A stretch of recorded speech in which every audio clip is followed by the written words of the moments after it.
How to share questions responses on Instagram story. Hello everyone, this is Sabrina here to help you today.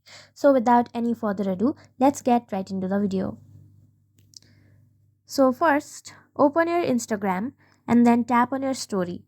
Here as you can see, I have a question on my story. So in order to see who replied or responded, simply drag up or swipe up in your story and then you will land in this interface.